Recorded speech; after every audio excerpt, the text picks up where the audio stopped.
if you could have access to any woman in the world, okay, immediately, if I can just click my fingers and that guy could instantly have access to any woman in the world, they all find him attractive, they all want him, GTA cheat code shit, right?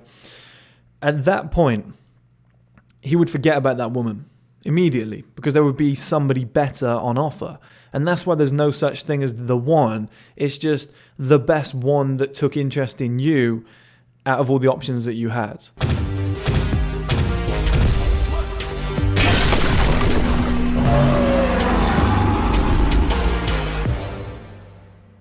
Hello guys and welcome back. Very happy to make this video, very excited to make it because it's a topic that I think needs to be spoken about amongst men, and it's something that it slightly annoys me. You know, it's not my life, but it slightly annoys me, so I want to help a lot of guys out with this. Is so many people say that, you know, she's the one, that woman's the one, you know, that's a wife right there, and it's like, guys, there's no such thing as the one, and you got to think about it logically, okay? So number one, there's 7 billion people on this planet.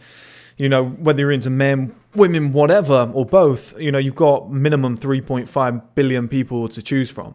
That's a giant pool of people, number one, okay? Now, let's say you grew up in Atlanta, right? Not a bad state, decent size, some beautiful women.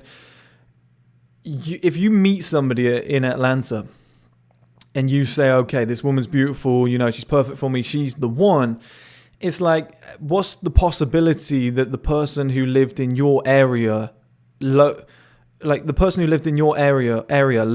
to you, in the exact same neighborhoods, working maybe in your office or goes to the same gym as you, like, what's the chances that that is the one?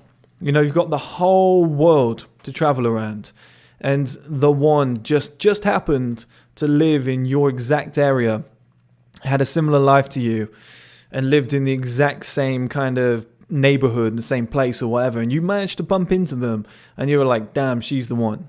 You know, she was in that one club that one night when you were in there. Out of everybody in the world, she was in there. And people do this kind of justification of like, oh, wasn't it funny? You know, you were definitely the one because what's the chances of us meeting that night? And it's like the chances are quite high because there's billions of people in the world. You're going to come across people at different points. Now, just because somebody's pretty and they're not a dickhead doesn't mean that they're automatically the one. Like, I could take any guy in the world, I guarantee you, any man in the world, and find a woman who is better suited for him than the woman he's currently with, and probably twice as good looking. Like any married man, go and get any married man on the street and say, you happy in your marriage? You know, most might say no, but you find a guy who goes, yeah, I love my wife, she's perfect for me. That's fine, I'm sure she is, you know, she's great. Is she the one? Yeah, she's the one. All right, fine. Hey, you come here. You know, you could find a woman that is like a straight 11 out of 10 and be like, all right, what do you think? Yeah, she's beautiful, but is she as nice as my wife? I don't know. Give her an opportunity, you know? So they go out on 1 or 2 dates. Oh shit, turns out she's 10 times better looking than my wife. The sex is better. She's got a way better personality. You know, those boxes could easily be ticked by someone else. What I'm saying is, it's only the one because you haven't met everybody else. You know, and so many guys jump out early and say that, oh, this woman's the one for me, she's perfect. It's like, you're only as loyal as your options, okay, for a lot of people. But there's also a component of, if you went around the world and you traveled a bit, you'd always find someone else who's better. And this hurts guys a lot when they go through relationships, especially. So they'll go through a relationship and they'll be like, oh, she was the one. It's especially when they say, oh, I've lost her, I lost the one. You know, me and one of the First Man community members were talking the other day about some guy that he knows who said, I think he was like in his 40s or something, and he had a picture in his wallet of a woman, and it was like a secret picture that he hid from his wife, and it was the woman that got away. And it's like, okay, that woman that got away might be better than your wife that you settled for, but I guarantee that woman that got away isn't really the one. Like, if you could have access to any woman in the world, okay, immediately, if I can just click my fingers and that guy could instantly have access to any woman in the world, they all find him attractive, they all want him, GTA cheat code shit, right? At that point, he would forget about that woman immediately, because there would be somebody better on offer. And that's why there's no such thing as the one. It's just the best one that took interest in you out of all the options that you had. That's what you're really saying with the one, that she's the best one out of the group that was available to me. It's like if you've got a budget of £100, what's the best possible phone that you can get, or the best camera that you can get? Or if your budget is 20 grand, the best car in the world isn't a BMW. The best car in the world is still something like a Bugatti Veyron, but you just can't afford it. So the one car available to you is the BMW. But if you had access to every car in the world because you have that kind of money, then the Bugatti would be on your shopping list. You'd be looking at that. You'd forget all about the BMW. And so many guys use this concept of she was the one that got away. She was the one. It's like, guys, forget about all of that shit, because there's so many women out there that would be the one, like the concept of love isn't real. And I'll play you a clip now by Don Draper from Mad Men. I've never been in love. She won't get married because she's never been in love. I think I wrote that. It was to sell nylons. For a lot of people, love isn't just a slogan. What do you mean love? You mean a big lightning bolt to the heart where you can't eat and you can't work and you just run off and get married and make babies. The reason you haven't felt it is because it doesn't exist. What you call love was invented by guys like me to sell nylons. Is that right? Pretty sure about it.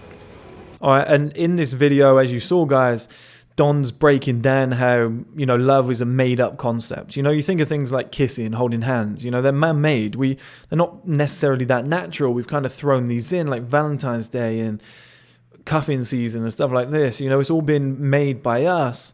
And when you actually detach from it, it's all pretty fake. And I was talking to one of the community members of First Man earlier, and I kind of responded to one of his comments with, look, love, relationships, all this stuff is massive mental waste. And it's actually the pursuit of sex, which is a giant waste of time for men and stops them becoming successful, in my opinion. I'm not against sex. I'm not against women. Like, I love being around women. I love dating beautiful women, like taking them places. That's one of like the best things about life, is being able to enjoy the company of women, or men, if that's what you're into, right? And I'm not against it, but I know how primitive it is. I know how primitive it is that we're pursuing sex with a partner who's beautiful in order to have beautiful kids, so that those kids find it easier to have sex with a beautiful person so that they can have beautiful kids. Like, it's such a primitive game that we're doing. We're trying to find somebody who's a good mate. Oh, you're sexy, you've got good sex appeal, you've got long legs and big boobs. It's not, that's what I like. That's what my brain perceives as good for reproduction, the next generation. So the pursuit of women is a giant kind of waste of time, and the whole love concept and whatever. I'll go with the first one, like the pursuit of women is a giant waste of time, because you're kind of doing it for the next generation. Like, you're pursuing women so that your kids can be hot, so your kids can be good looking. Like, that's what a lot of evolutionary scientists have said, that's basically what they've brought it down to. That's what they've deemed that the pursuit of sex is. And then on the topic of the one that got away and love and relationships, like Don Draper said, is kind of man-made, like it's manufactured. All this shit is hollow. It's what Disney want you to believe. So when you can see through it all, nobody is necessarily the one. They were just convenient. They lived where you lived. They liked things that you liked. For the period of your life that you were in, they were perfect for that current period. 10 years down the line, you might not find them attractive. You may be out of their league. They might be out of your league. It's just, I think love is just a merge of two people who are at a similar attractive level, who have similar interests, who are at a similar level in life, who want similar things at that one given time. And then they call it love. It's convenience. It's the selfish gene, the book by Richard Dawkins. That's all it is, guys. It benefits me most of all right now because I have access to this woman. She's available. She likes me for the same kind of purposes. but we throw this fucking sprinkled icing on it and we say, oh, it's love. You know, we fell in love. She was the perfect one for me. Whereas in reality, not always the case, but if those people were to have every individual in the world lined up and they could swipe through like Tinder and pick the best one out of the lot, I would say the vast majority of people, if they knew these individuals, if they knew that they would have a better life with them, would jump ship. You know, if all of us were presented with the real one, you know, there's more than one. That's what I'm saying here, guys. But if we were all presented with the best possible one for us, we'd probably all jump ship. We'd probably all leave tomorrow. Now, I'm sure by luck, chance, whatever it might be, fate, somebody has met the one, you know, the most beautiful, perfect woman to them, or the perfect man to them at some point. But that's not to say that, you know, 2 years into a relationship, you get, let's say you're with a brunette, 2 years into a relationship, you're like, I could do with a blonde. They become it's variety. It's the spice of life, right? It's like palate fatigue. You eat too many carbs, you want some protein. That's why kids can only eat dessert when they can't finish their meal. It's palate fatigue. They want a new texture. It's a survival mechanism. Let's say you're with an Asian woman. 2 years down the line, you're like, damn, you know, black women are starting to look really nice to me. You like skinny, tall Russian women. Thick women 2 years later might start looking really nice to you.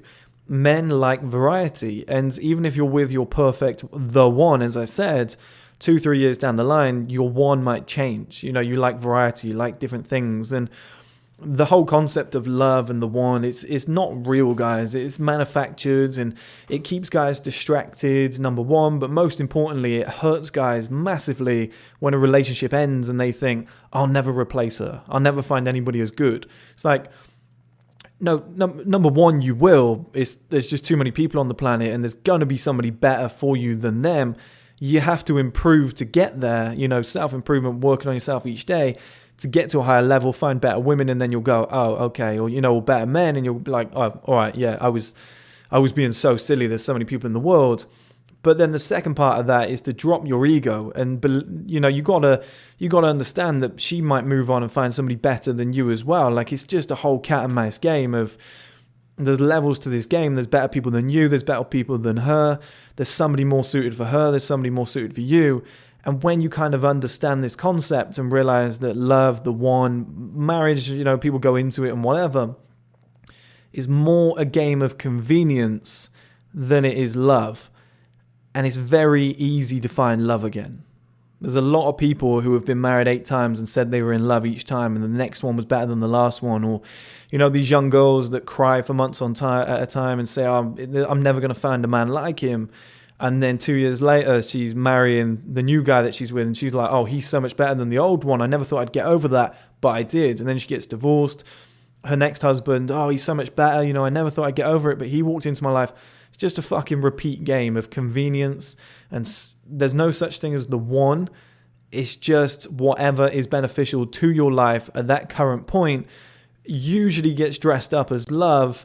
And once you kind of remove that veil, guys, you can be a cutthroat fucking gangster, and you can start ticking boxes off in life and moving forward with more of a deliberate approach, instead of being quite wishy-washy and being like, oh, my dream is to get married, find the one and settle down, find the perfect woman. Oh, she was the one for me. I have to have this woman. I have to have this one woman. If I get her, I'll be the happiest man in the world. When guys say that, you know, in films, they get on one knee, make me the happiest man in the world. You want me to make you the happiest man in the world? Okay, I'll go and get you, you know, tickets to LA, and I'll invite 9 escorts over, because I guarantee they all look way better than the woman that you thought was the one. And you know, the guys who say that are the type of guys who go to strip clubs and fall in love, and she's really into me. She's not. She's playing you. She's realized you've never seen a woman like her before. And yeah, like, agreed, some people have unbelievable personalities and they are suited for you, and if they grew up in your area, then you probably have similar interests, right? I agree with things like that, and there's certain people that really are better for you than others, and they are hard to replace. But there's no such thing as the one. There's billions of women out there, billions of men out there, you know, whatever you're into, whatever floats your boat, there will be somebody who is perfect for you, but then there'll be a clone of that person, and then somebody who's exactly like them but slightly different, has similar traits but slightly different, a slim thick version, a thick version, a version with small lips, a version with big lips, a version who's amazing in bed, a version who is crazy, and one who's nice, and one who's religious, and one who's not, who's a bit of a drinker, a bit of a daredevil. There's so many people out there that on any given day, whatever's convenient to you at the time will be considered the one. But there's so many people out there that you could wake up the next day and want something different. So don't get too caught up in that concept, guys. Remove that veil of the one and the one that got away and she was perfect for me. And just know that as long as you keep improving, you'll have so many options that shit won't matter. And let all these guys that are brainwashed by Disney and just kind of focused on getting married and finding the one, let them just be over there, just doing their little sheep thing. Know what's important in life. There's plenty of things that will come and go. Women will come and go into your life. 1 month you'll be saying you love each other. Next week, one of you's cheating. 1 month you're saying you love each other. 2 years down the line, you haven't spoken for 6 months, and you've both moved on. This shit happens. Things come and go. I've said I love you to girls in the past that, you don't even speak to them anymore. Past relationships where you're like, oh, we'll always be together. You don't even care if they exist anymore, right? The one thing that will never go away is your personal growth, your personal life, your success, your accomplishments, where you're trying to go in life. Focus on you, be selfish, know all this other shit is nice, but it's a bonus. It's not what life's all about. It shouldn't be your main focus. Relationships, love, the one, whatever you want to call it. If you want to go down that Disney route at some point in your life, who am I to stop you? But just know the majority of it is smoke and mirrors. And your main focus should be your foundation of your life, because you can do all this stuff, but afterwards, put it to the side for a bit and make sure that your main focus is on you, your success, build your own life, make sure you're okay, all right, champ?